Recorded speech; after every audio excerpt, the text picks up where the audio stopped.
Only after 2 games of the Knicks being 2-0 versus the Cavaliers and the Celtics, it looks like Mike Brown has made some true changes to this offense. And more importantly, has been able to build something between our two best players in Cat and Jalen Brunson. Hit that rock.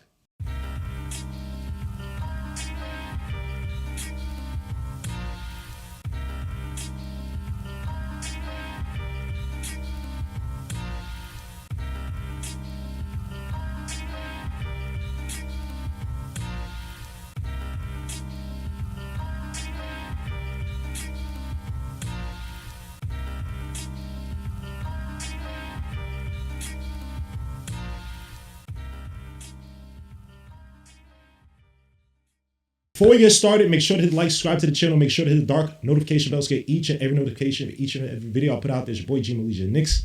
Let's get it. When you look at the New York Knicks this season, beating the bum-ass Cavaliers and the Beijing freaking Jalen Brown son, just let that hair go. Celtics, 2-0 right now for the season. Knicks looking good. Looks like everything is flowing and humming properly.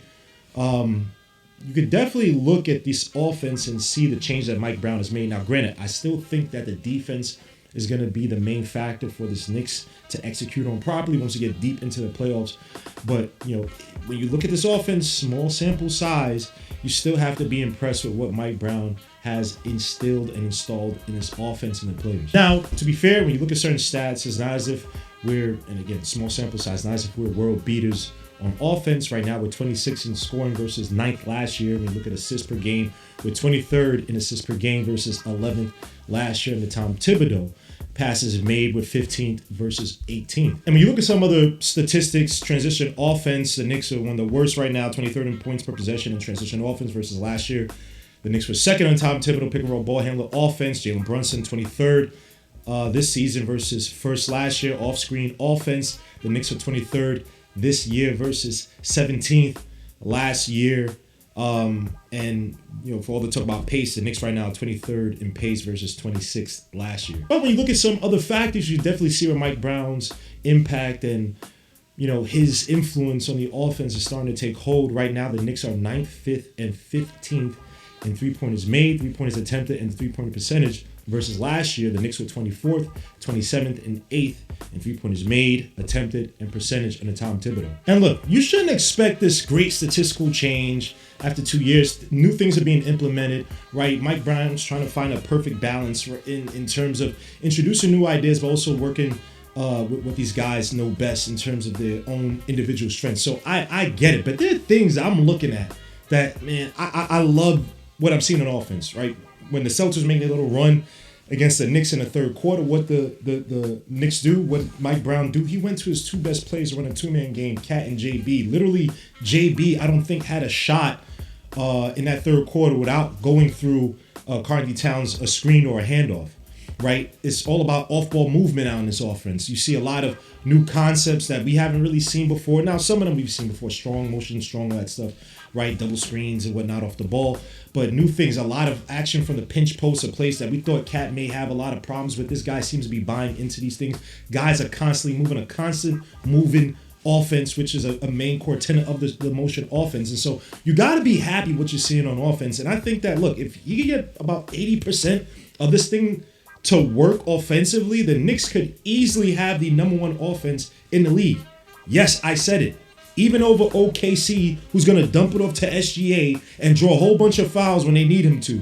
The Knicks could have the number one offense if they get 70 to 80% of the new concepts that Mike Brown is trying to implement into the system down pat. So with the Knicks starting with a 2-0 record versus the Celtics, the Cavaliers, you got your man Jalen Brown and his Beijing smudging on people's jerseys, namely being OG Anunoby. Man, just cut it off, bro. Once it's done, just let it go, bro. But anyway, the New York Knicks offense has definitely looked like it's made some true changes versus last year. Now, again, just to be completely transparent with you, I think our main hill is going to be on the defensive end. It's been that way for several seasons. You lost to the Pacers literally almost the same way for 2 years straight when you take out the whole idea. Now, the first I'm going to talk about is how Mike Brown's using Jalen Brunson's gravity for the betterment of everybody else. Again, the whole thing Mike Brown this season was about off-ball offense.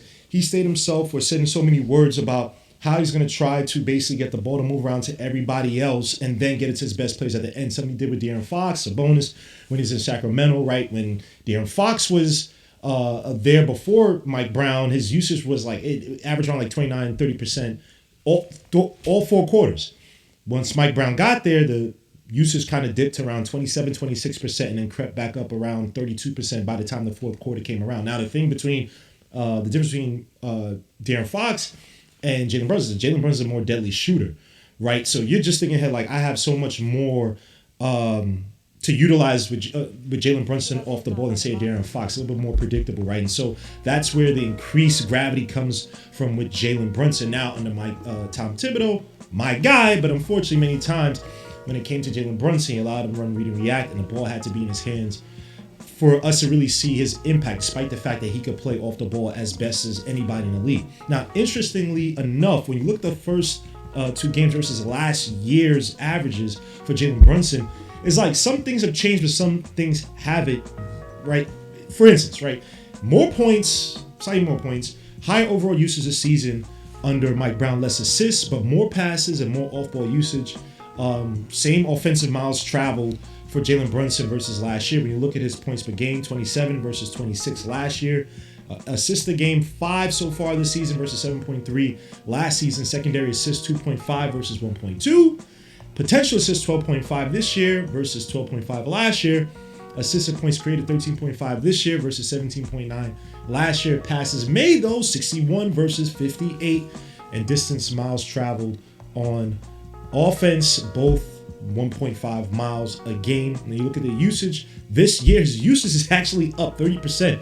We look at the first quarter, it's 30%, 23.5% in the second quarter, 32.5% in the third quarter, fourth quarter, 37.5%. Again, 2 games, small sample size.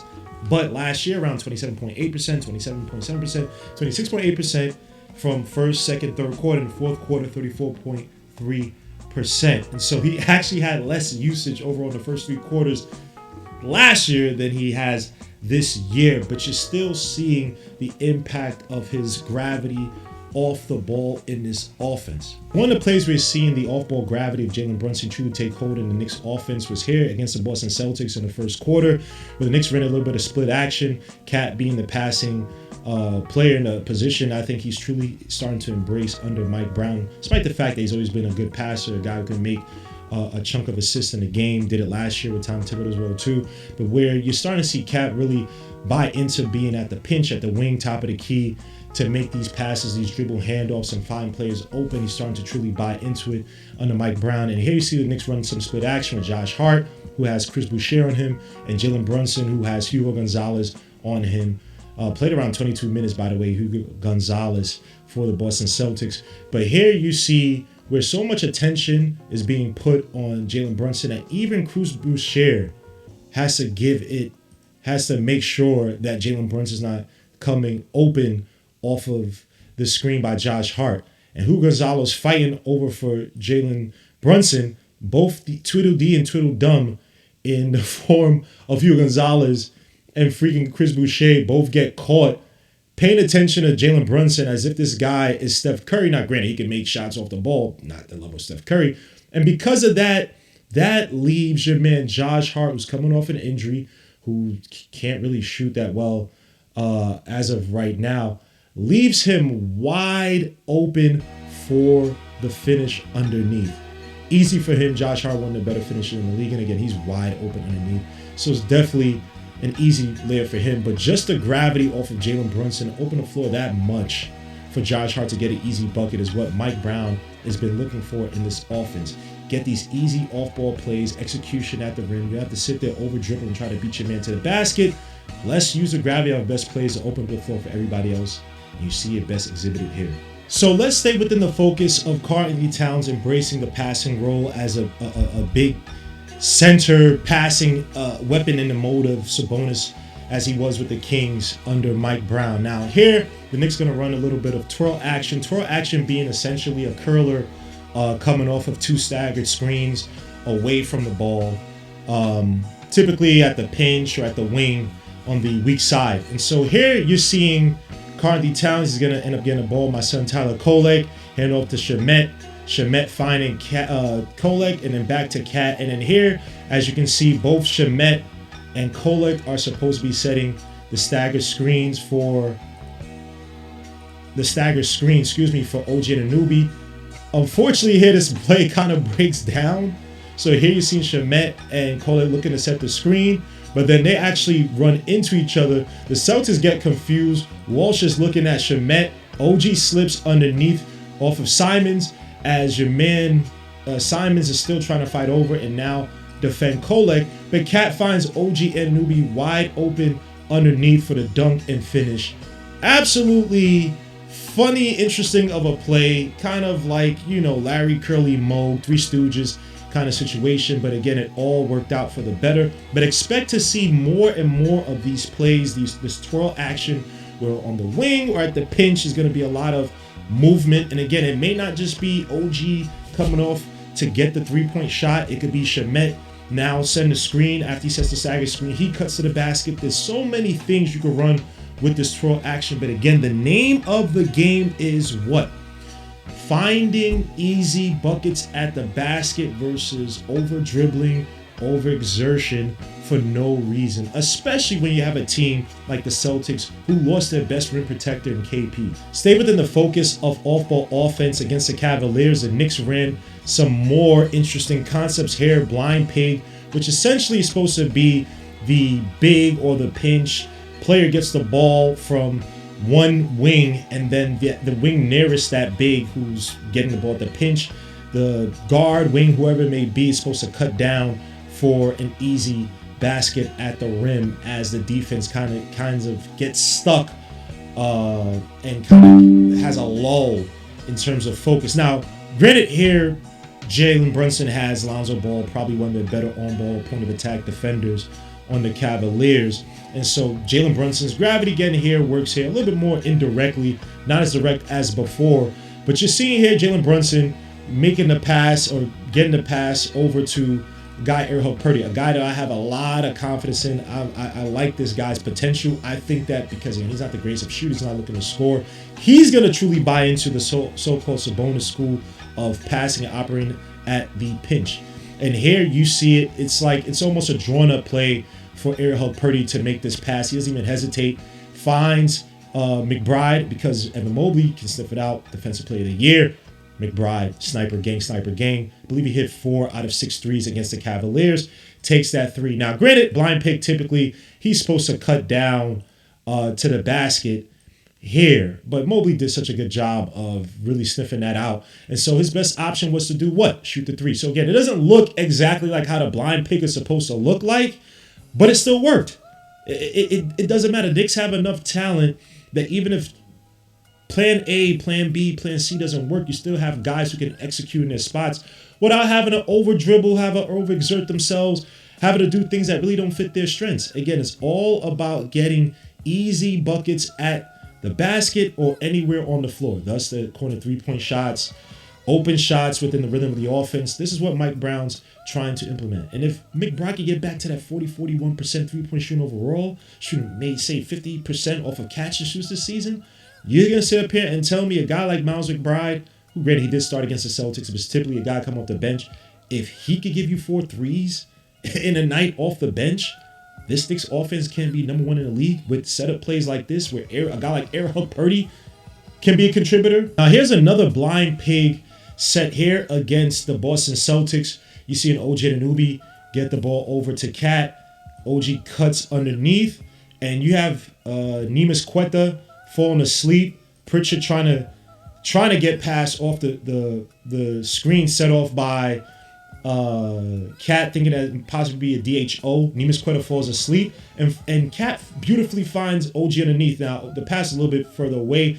OG is not the most explosive players, and so he kind of had to reset that. But because you have Cat, you can kick it right back out to Cat for the 3. Payton Pritchard, already chasing around OG Anunoby, had to now try to close out on Cat, who's excellent from the outside. Again, when Plan A, Plan B, Plan C doesn't work, we have enough talent on this team to still make you pay. If you fall asleep on this Knicks team, all the off-ball actions and things that get easy buckets, you fall asleep, will still make you pay if you recover off your mistake. And so I got to give it to Mike Brown for implementing this blind pick action, something to just get easy buckets and then to reset and get it back out to guys who can hit shots from the outside is such a deadly concept for the Knicks. Again, #1 offense this season. I'm banking on it if we keep playing like this, despite what the initial stats may say. Now here you're seeing what Mike Brown wants to truly implement with his bigs in his offense, a heavy dribble handoff offense to get his guards and wings easy shots. Here you're seeing Cat, who's truly bought into the DHO offense, handed off to Mikal Bridges, but because Mikal Bridges can hit that little baby jumper at the foul line, Neemias Queta has to step up, meaning that Derek White, who's the initial defender on Miles McBrittlestein, has to now stay underneath because Cat is rolling to the basket and Sam Hauser hasn't truly really recovered off the initial screen or initial dribble handle screen that Cat set. And because of that, Mikal Bridges hits off Miles McBrittlestein, who fakes the shot. Derek White now has to close out after he helped out on Cat. Miles McBride, who outside of last year shot 38% from the corner. I think the groin injury definitely affected him, but in years prior, before that, hit around 40 and then 41% in the 2 years prior. Definitely exploited Derek White's aggressive closeout to hit this jumper, and I expect Miles McBride, especially under the direction of Mike Brown, who wants this team to take a lot more corner three-point shots, should definitely flourish from plays like this, where Cat is able to use his gravity off the dribble handoffs and open up the floor for everybody else. Last but not least, let's talk about the two-man game between Jalen Brunson and Cat, something that we saw when it worked last year. They had the #1 pick-and-roll offense in the league, but for whatever reason, things broke down. They stopped going to it, and you start to see their games kind of separate from each other, especially going into the playoffs. Now, Mike Brown has come over, and he sees two players who can shoot anywhere on the floor, can attack the basket at will, just have immense talent between these two. So why not make their two gravities work together to open up the floor and get buckets? Granted, when you look at the score here, 67-52, it may seem like the Knicks were, they're blowing at the Celtics, but the Celtics started to make a run. We ended off the first half up by 20, and we were kind of hovering around that 22-24 point lead. But then the Celtics started to make their runs. The Knicks got a little bit sloppy. And what did Mike Brown do? He said, F all that. Let's go to the two-man game. Now, here's a simple pick and roll between Jalen Brunson and Cat Neemias Queta, who's definitely not a KP, who's going to close out and possibly defend those perimeter shots. But he's here. Derek White is the defender on Brunson. Cat sets a good enough screen. Little offensive foul. He opened up his hip like that. Now, Cat is open on the road to the basket. But here Jalen Brunson sees the opportunity, shoots it over Neemias Queta, who actually did a decent job of closing out, and hits the bucket on him. For further context, Jalen Brunson, almost every shot he had in that third quarter was initiated by some type of screen action by Cat. You know how many attempts that Cat had in that quarter, scoring-wise? 0. So I got to give it to Cat for playing the role, not complaining, not pouting, but setting screens constantly for Jalen Brunson to open up the floor for him, just to open up the action for him and see where things go. Kudos to both these guys for playing that two-man role, something that I think should definitely open up this offense as the season progresses, especially when teams are making their runs or the rest of our offense kind of sputters. And then one more just as a bonus, just to show off my son Jalen Brunson cooking dudes. I love this one here. Again, simple pick and roll, but it's here to get Derek White off of Jalen Brunson and to get him onto Xavier Tillman, who's not going to be able to stay in front of Jalen Brunson, despite the fact that he's a decent defender at that 4, small 5 position. He's here. You see Cat again set the screen, not crying, not complaining, sets a good enough screen. Mind you, it's been a while since we've been seeing this screen. I got to give it to Cat. That was a beautiful screen. Just blocked them off. Derek White doesn't even fight to get that back, because if Derek White fights to get that back, you double him. Now, Cat is open for the pop at the 3, for the road to the basket. There's so many options off a simple screen in this freaking offense. But here Jalen Brunson takes Xavier Tillman 1v1. Drives, stops, and pops right at the foul line. Light work. Absolute textbook offense by Jalen Brunson and Karl-Anthony Towns. But I expect Karl-Anthony Towns to get a lot more looks either to the basket or for that pick and pop once they set doubles on Brunson, because he's hitting too many shots. So look for this pick and roll two-man offense to open up as the season progresses. and flourish into even more options. So these are my thoughts on the offense. Again, I'm confident, despite the early stats or whatever, that this offense could be the #1 offense in the league. An offense is going to bludgeon you to death through the first 3 quarters with easy plays, off-ball movement, cuts to the basket, split action, twirl action, stagger screens, motion strong. Everything you've been seeing from the Warriors, from the Kings of years prior, you're definitely going to see here under Mike Brown's coaching of the New York Knicks. And then to top that off, to see the 2 best players on the floor in Cat and Brunson having that chemistry, and they're both sacrificing their games to make each other better and the rest of the team better. You're going to sit up here and tell me you have a bunch of wings who can defend, a team that's going to live in transition, a bunch of players or wings, freaking Mikal Bridges, OJ Anunoby, Miles Brittlestein, all these guys playing the passing lanes to get easy steals, to get the transition points. You're going to sit up here and tell me that this team cannot be the best run offense in the league? Way too many options for this Knicks team. I'm loving what I'm seeing by Mike Brown. I'm loving the dedication from these players to buy into it, not pout the constant subs and all the rotation and lineup changes we've been seeing from game to game. These guys just go out there and play. Again, it's only 2 games, but I'm loving what I'm seeing so far. So let me know what you guys think about the offense so far under Mike Brown. Are you truly convinced? Do you think this thing kind of weakens or sputters out as the season progresses? People get a little bit tired of it. Does Jalen Brunson go back to his so-called ball hogging ways like some people like to say? Does Karl Towns continue to buy into this offense? What happens with Mikal Bridges, OJ Anunoby? Can Tyler Kolek take the number 2 ball handler position off the bench to cover for Jalen Brunson when he goes to the bench? Let me know your thoughts. I just want to add a Tyler Kolek in there. That's my adopted son right there. But let me know your thoughts. Your boy G. Legion Knicks. I appreciate you. Peace, God bless. I'll catch you guys in the next one.